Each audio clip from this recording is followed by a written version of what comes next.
Hello दोस्तों, मैं Kumar Gautam SP with legal knowledge में आप सभी का स्वागत करता हूं। आज हम देखेंगे सूचना का अधिकार अधिनियम 2005 के एमसीक्यूज़ पार्ट 3, जिसमें हम क्वेश्चन 51 से लेकर 75 तक की बात करेंगे। और हमारे 2 वीडियोस पहले अपलोड हो चुके हैं। जो पहले वीडियो में 1 से लेकर 25 तक के क्वेश्चन कराए गए हैं मेरे द्वारा, और दूसरे में 25 से लेकर 51 तक के क्वेश्चन कराए गए हैं। बाकी के आगे क्वेश्चन की बात हम स्टार्ट करते हैं। चलिए हम देर न करते हुए अपने क्वेश्चंस को आगे बढ़ते हैं। यदि आप हमारे चैनल पर नए हैं तो प्लीज़ लाइक, सब्सक्राइब और शेयर करना ना भूलें।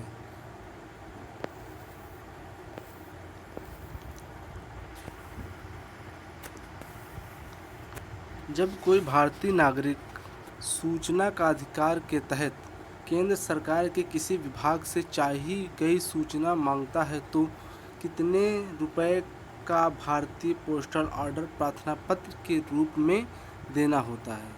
तो हमारा ऑप्शन नंबर है ए 10 रुपये, ऑप्शन बी 15 रुपये, ऑप्शन सी 20 रुपये, ऑप्शन डी 25 रुपये। हमारा ऑप्शन ए सही है, 10 रुपये। आइए हम क्वेश्चन नंबर 52 पर चलते हैं। क्वेश्चन नंबर 52 कहता है कि पृथक्करण संबंधी उपबंध सूचना का अधिकार अधिनियम 2005 को किस धारा में परिभाषित किया गया है? ऑप्शन ए धारा 9, ऑप्शन बी धारा 10, ऑप्शन सी धारा 11, ऑप्शन डी धारा 12। हमारा सही ऑप्शन है ऑप्शन बी धारा 10। पृथक्करण का सिद्धांत यह कहता है कि जैसे एक व्यक्ति ने कई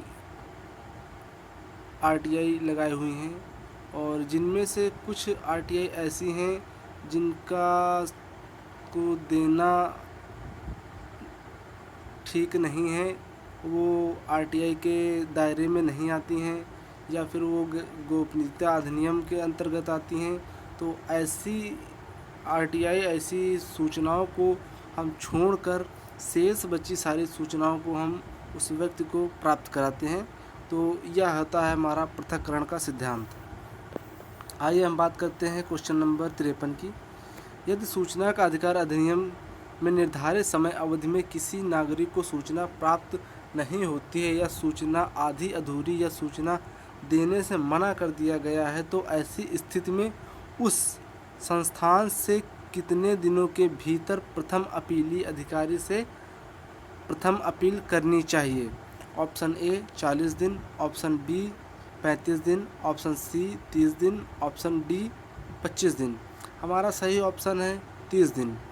यदि हमारे द्वारा दाखिल की गई सूचना मांगी गई सूचना यदि 30 दिन के भीतर हमें किसी प्रकार का रिप्लाई नहीं मिलता है तो हम प्रथम अपीली अधिकारी को प्रथम अपील कर सकते हैं 30 दिन के बाद। आइए दूसरे क्वेश्चन नंबर 54 पर चलते हैं।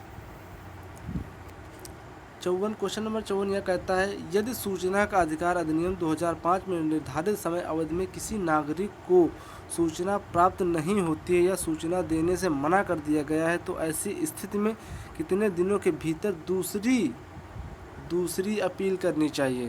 तो ऑप्शन ए कहता है 20 दिन बाद, 40 दिन बाद, ऑप्शन बी कहता है 30 दिन बाद, ऑप्शन सी कहता है 35 दिन बाद, ऑप्शन डी कहता है 90 दिन बाद। हमारा सही ऑप्शन है ऑप्शन डी। आइए हम क्वेश्चन नंबर 55 की तरफ बढ़ते हैं। क्वेश्चन नंबर 55 यह कहता है कि केंद्रीय सूचना आयोग के गठन से संबंधित प्रावधान सूचना का अधिकार अधिनियम 2005 के किस धारा में परिभाषित किया गया है या अधिनियमित किया गया है? तो हमारा ऑप्शन ए कहता है धारा 10, ऑप्शन बी कहता है धारा 11, ऑप्शन सी कहता है धारा 12, ऑप्शन डी कहता है धारा 14। तो हमारा सही ऑप्शन होगा धारा 12। धारा 12 हमारा यह कहता है कि केंद्रीय सूचना आयोग के गठन के से संबंधित धारा 12 है। आइए हम बढ़ते हैं क्वेश्चन नंबर 56 की तरफ। केंद्रीय सूचना आयोग निम्नलिखित में से मिलकर बनेगा?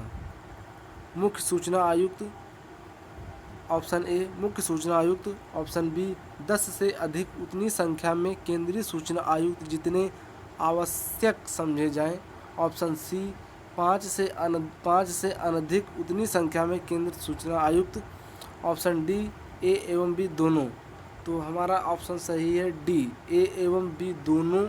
यह कहता है कि मुख्य सूचना आयुक्त और 10 से अनधिक सूचना आयुक्त केंद्रीय सूचना आयुक्त नियुक्त किए जाएंगे। आइए हम बात करते हैं क्वेश्चन नंबर 57 की।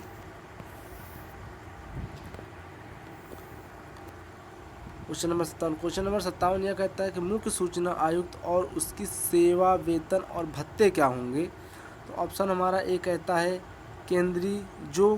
केंद्रीय सरकार द्वारा विहित की जाए, ऑप्शन बी कहता है न्यायपालिका द्वारा जो विहित की जाए, ऑप्शन सी कहता है जो राष्ट्रपति द्वारा विहित की जाए, ऑप्शन डी कहता है उपयुक्त में से कोई नहीं। हमारा ऑप्शन ए सही है, जो केंद्रीय सरकार द्वारा विहित की जाए वही सेवाएं, वेतन और भत्ते मुख्य सूचना आयुक्तों को प्राप्त होंगे। आइए हम बढ़ते हैं क्वेश्चन नंबर 58 की तरफ। सूचना का अधिकार अधिनियम, सूचना का अधिकार भारतीय संविधान के किस अनुच्छेद के अंतर्गत आता है? ऑप्शन ए धारा 19, ऑप्शन ए अनुच्छेद 19, ऑप्शन बी अनुच्छेद 20, ऑप्शन सी अनुच्छेद 16, ऑप्शन डी अनुच्छेद 12। हमारा ऑप्शन सही है ऑप्शन 19, ऑप्शन ए यानी अनुच्छेद 19। अनुच्छेद 19 ए यानी अभिव्यक्ति बोलने की स्वतंत्रता को बताता है। आइए हम बात करते हैं क्वेश्चन नंबर 59 की। राज्य सूचना आयोग के गठन से संबंधित प्रावधान सूचना का अधिकार अधिनियम 2005 की किस धारा में किया गया है? ऑप्शन ए धारा 14, ऑप्शन बी धारा 15, ऑप्शन सी धारा 16, ऑप्शन डी धारा 17। हमारा ऑप्शन सही है ऑप्शन बी धारा 15। धारा 15 यह कहता है कि राज्य सूचना आयोग के एक मुख्य सूचना आयुक्त और 10 अन्य सूचना आयुक्त, 10 से अनधिक अन्य सूचना आयुक्त होंगे जिनको शपथ राष्ट्रपति द्वारा दिलाई जाएगी और जिनको नियुक्त या उनको सेलेक्ट करने की एक समिति गठित की जाएगी। राज्य सूचना आयोग समिति का अध्यक्ष मुख्यमंत्री और विधानसभा का एक विपक्ष का नेता और मुख्यमंत्री द्वारा नामित एक मंत्रिमंडल का मंत्री होगा। आइए हम बात करते हैं क्वेश्चन नंबर 60 की। क्वेश्चन नंबर 60, विश्व के लगभग कितने देशों द्वारा सूचना का अधिकार नियम लागू किया गया है? ऑप्शन ए 90 देशों द्वारा, ऑप्शन बी 80 देशों द्वारा, ऑप्शन सी 16 देशों द्वारा, ऑप्शन डी 100 देशों द्वारा। हमारा ऑप्शन सही है ऑप्शन बी यानी 80 देशों द्वारा अभी तक सूचना का अधिकार नियम लागू किया गया है। क्वेश्चन नंबर 61 की बात करते हैं। सूचना का अधिकार अधिनियम के उद्देश्य में क्या सही नहीं है? भ्रष्टाचार को रोकना सही है, सरकार का दक्ष प्रचलन सुनिश्चित करना सही है, लोकतंत्रात्मक आदर्श की संप्रभुता को बनाए रखना सही है, जनता की गरीबी को दूर करना या सूचना अधिकार अधिनियम के उद्देश्य में नहीं है। आइए हम बात करते हैं क्वेश्चन नंबर 62 की 62। सूचना का अधिकार अधिनियम 2005 के तहत नागरिकों को निम्न शक्तियां प्राप्त हैं, कौन सा गलत है? सरकार से कोई भी सूचना प्राप्त करना, केंद्रीय आरक्षी पुलिस बल, सरकारी निर्णय की प्रति प्राप्त करना, ऑप्शन डी सरकारी दस्तावेज का निरीक्षण करना। हमारा ऑप्शन बी सही है, जो कि सूचना का अधिकार अधिनियम के तहत नागरिकों की शक्ति से बाहर है। आइए हम क्वेश्चन नंबर 63 की बात करते हैं। 63, जब कोई सूचना का अधिकार अधिनियम 2005 के अधीन सूचना कैसेट या फ्लॉपी में सूचना उपलब्ध की मांग करता है तो जन सूचना अधिकारी प्रत्येक कैसेट या फ्लॉपी के लिए कितना शुल्क चार्ज करेगा? हमारा ऑप्शन नंबर ए कोई शुल्क नहीं, ऑप्शन बी 25 रुपये, ऑप्शन सी 100 रुपये, ऑप्शन डी 50 रुपये। हमारा ऑप्शन डी सही है, 50 रुपये। सूचना अधिकारी प्रत्येक कैसेट या फ्लॉपी के लिए वह 50 रुपये का शुल्क ले सकता है। क्वेश्चन नंबर 64 की तरफ बढ़ते हैं हम। सूचना के अधिकार पर पारित नहीं होता है सरकारी निर्णय की प्रति प्राप्त करना, सरकारी दस्तावेज का निरीक्षण करना, गोपनीयता अधिनियम 1923 या इनमें से कोई नहीं। सूचना के अधिकार पर पारित नहीं होता है गोपनीयता अधिनियम 1923 या पारित नहीं होता है सरकारी निर्णय की प्रति प्राप्त करना, ये सूचना अधिकार अधिनियम के अंतर्गत आता है। सरकारी दस्तावेजों को निरीक्षण करना, यह सूचना के अधिकार के अंतर्गत आता है। गोपनीयता अधिनियम 1923 यह सूचना के अधिकार अधिनियम के अंतर्गत नहीं आता है। आइए हम बात करते हैं क्वेश्चन नंबर 65 की।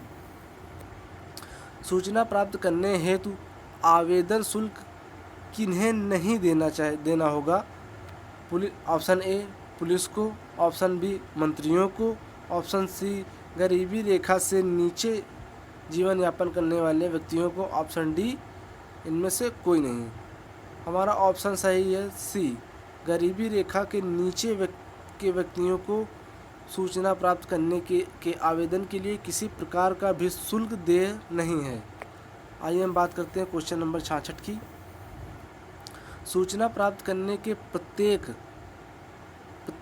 प्रतिलिपि के लिए कितने रुपए की राशि जमा करनी होगी? ऑप्शन ए 50 रुपये, ऑप्शन बी 10 रुपये, ऑप्शन सी 30 रुपये, ऑप्शन डी 2 रुपये। हमारा ऑप्शन सही है डी 2 रुपये। प्रत्येक लिपि के लिए 2 रुपये चार्ज किया जाएगा। हम बात करते हैं क्वेश्चन नंबर 67 की। सूचना का अधिकार के तहत सूचना प्राप्त करने के लिए आवेदन के साथ 10 रुपये का ऑनलाइन भुगतान या मानदेय ड्राफ्ट या बैंक चेक या भारतीय पोस्टल ऑर्डर के रूप में किसे देना होगा? सहायक जन सूचना अधिकारी को, सूचना अधिकारी को, लेखा अधिकारी को, प्रशासनिक अधिकारी को। हमारा ऑप्शन सही है सी, लेखा अधिकारी को हमें 10 रुपये का ऑनलाइन मानदेय ड्राफ्ट, बैंक चेक या भारतीय पोस्टल ऑर्डर के रूप में प्रदान कराना होगा। हम बात करते हैं क्वेश्चन नंबर 68 की तरफ बढ़ते हैं। जब कोई भारतीय नागरिक सूचना का अधिकार अधिनियम 2005 के अधीन कोई सूचना तैयार किया गया है, प्रतिलिपि के लिए 4A या 4A3 आकार में 50 पेज हैं तो जन सूचना अधिकारी आवेदनकर्ता से कितने रुपए की मांग करेगा? ऑप्शन ए 50 रुपये, ऑप्शन बी 100 रुपये, ऑप्शन डी 10 रुपये, ऑप्शन सी 150 रुपये। तो हमारा सही ऑप्शन होगा 100 रुपये, क्योंकि प्रत्येक प्रतिलिपि के लिए वह 2 रुपये चार्ज करेगा। तो इस हिसाब से हमारे 50 पेज हुए तो 50 × 2 तो हमारा बनेगा जाके 100 रुपये। तो जन सूचना अधिकारी हमसे 100 रुपये का चार्ज लेगा। आइए हम बात करते हैं क्वेश्चन नंबर 69 की तरफ।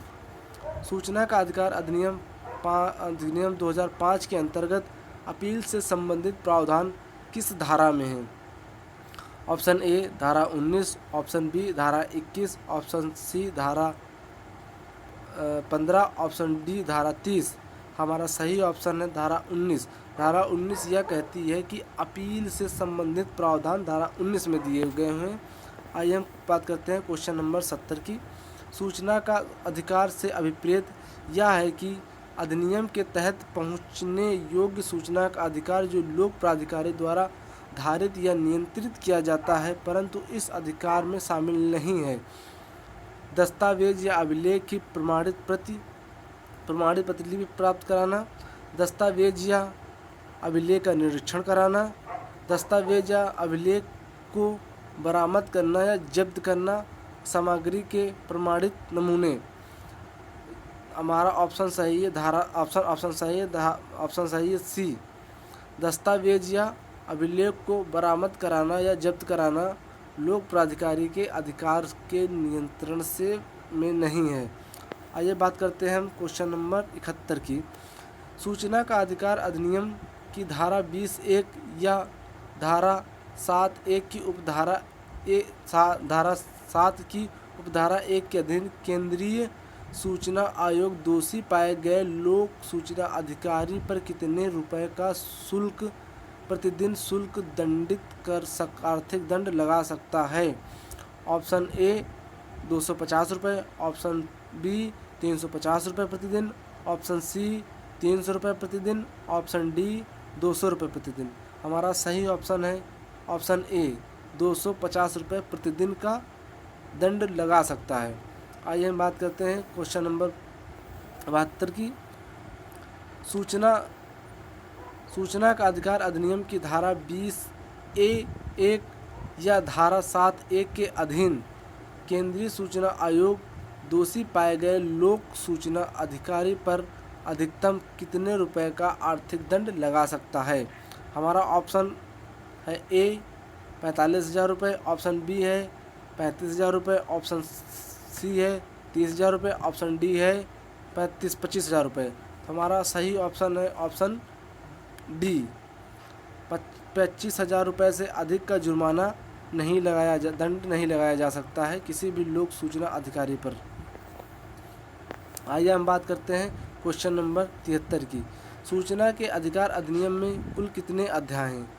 ऑप्शन ए 6 अध्याय, ऑप्शन बी 5 अध्याय, ऑप्शन सी 7 अध्याय, ऑप्शन डी 8 अध्याय।